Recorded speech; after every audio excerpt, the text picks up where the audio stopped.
డోమోవోలో ప్రథమా విభక్తి నిన్నుల గూర్చి ద్వితీయ విభక్తి చేతన్ చేన్ తోడంతో తృతీయ విభక్తి డోమోవోలో ప్రథమా విభక్తి నిన్నుల గూర్చి ద్వితీయ విభక్తి చేతన్ చేన్ తోడంతో తృతీయ విభక్తి చేతన్ చేన్ తోడంతో తృతీయ విభక్తి. ఎంతసేపు దాడతారా? తొందర నేర్చుకో. ఏ లక్ష్మి, స్నానానికి నీళ్ళు పెట్టు.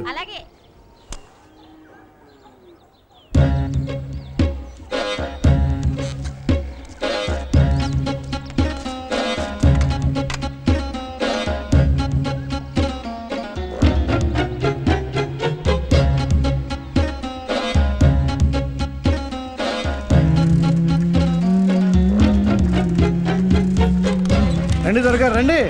ఏంటి మేసాలు గడ్డలకి ఇస్తున్నారంట? అప్పుడే అంత వయసు వచ్చిందా?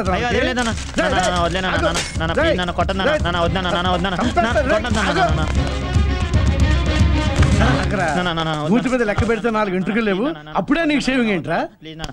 ఎలా చేస్తే మేసాలు తొందరగా వస్తాయని సుబ్బుగాడు చెప్పాను. సుబ్బుగాడు ముందు నీ చదువు క్షవరం అవ్వకుండా చూసుకోరా, తర్వాత వీటి గురించి ఆలోచిద్దు. కానీ ఆడపిల్ల పెద్ద మనిషి అయితే తల్లి ముసలిదైనట్టు, మగపిల్లాడు గడ్డంగిస్తే తండ్రి ముసలాడైనట్టు. నేను ఇంకా రిటైర్ అవ్వాలా?